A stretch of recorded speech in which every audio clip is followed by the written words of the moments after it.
Hey everyone!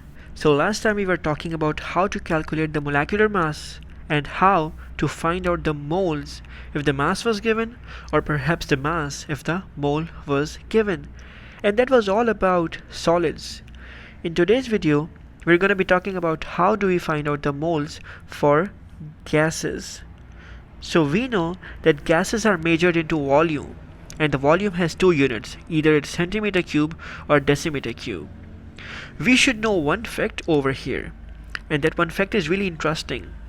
And that fact is, for example, if we have 1 mole of two different gases, for example 1 mole of, let's suppose, hydrogen gas and 1 mole of perhaps oxygen gas.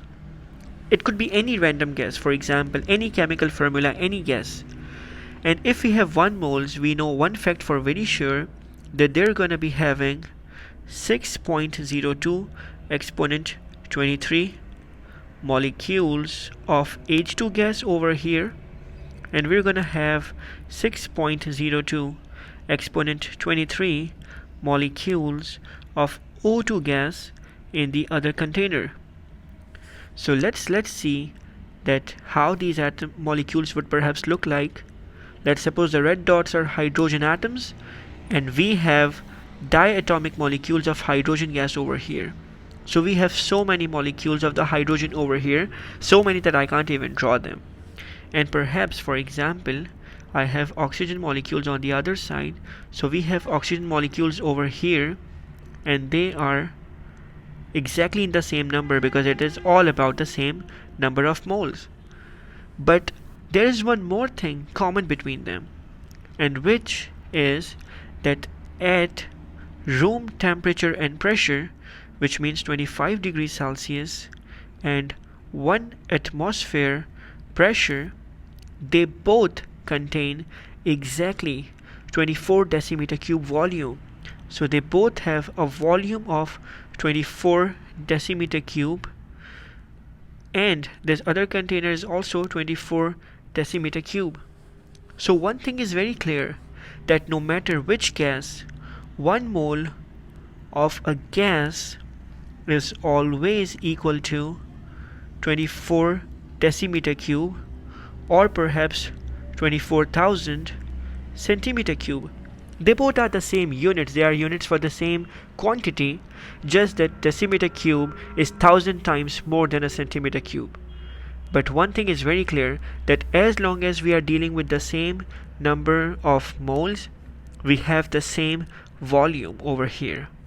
So right now we have a very important formula over here, and that is the mole of any gas, no matter what is the molecular mass of that gas, but the mole of any gas is equal to the volume of that gas divided by 24 if the gas was measured in decimeter cube, and the mole is equals to volume divided by 24,000 if the gas was measured in centimeter cube.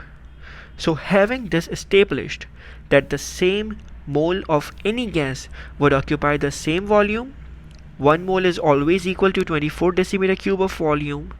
Now we have a new formula with us, which is volume divided by 24 or 24,000. Now we can be coming onto this part of the worksheet where we have question related to the volume of the gas.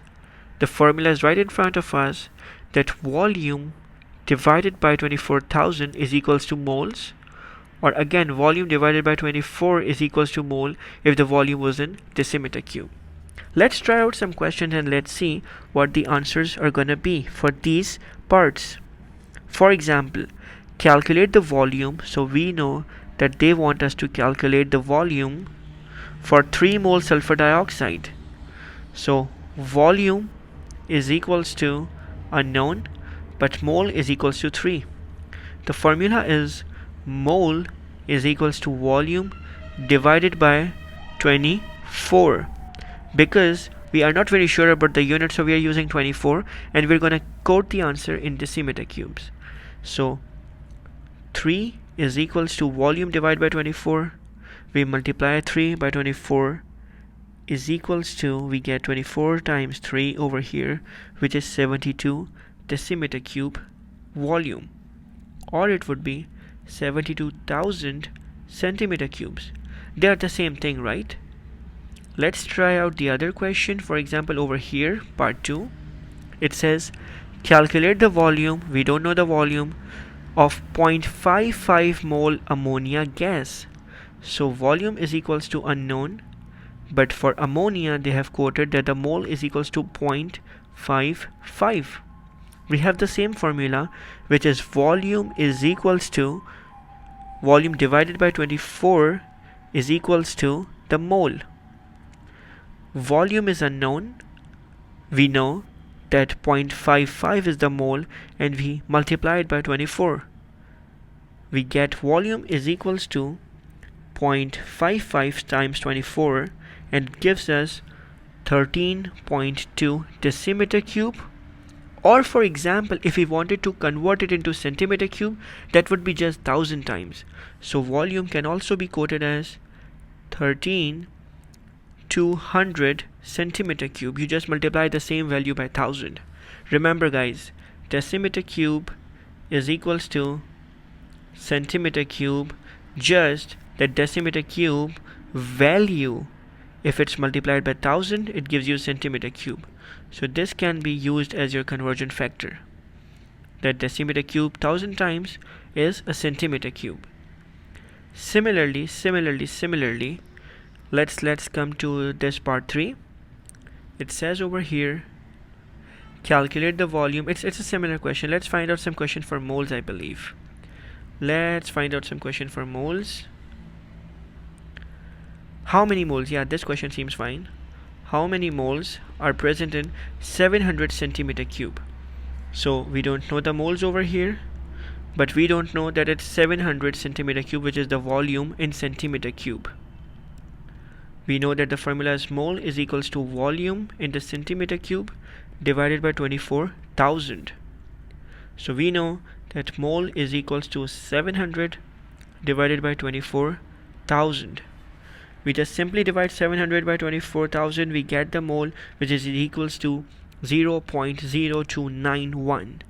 Mole is equals to 0.0291. This is actually 4 significant figures, and this is our mole of the hydrogen sulfide gas. Let's try out some other question over here.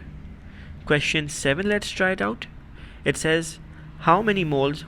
So it's again asking for moles. We don't know the moles over here, but then the question continues to say are present in 7.5 decimeter cube of ethane gas. So we have the volume with us. We know that mole is equals to volume in the decimeter cube divided by 24. No 1000 over here, right? So mole is equals to 7.5 divided by 24. We divide 7.5 divided by 24, 0.3125 mole. So we have 0.3125 mole of obviously ethane gas.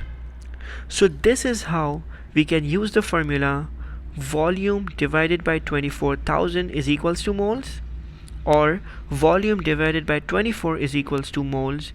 Both have the same thing, just there's a difference in the unit. The 1000 one comes with centimeter cube, and the simple one comes with decimeter cube.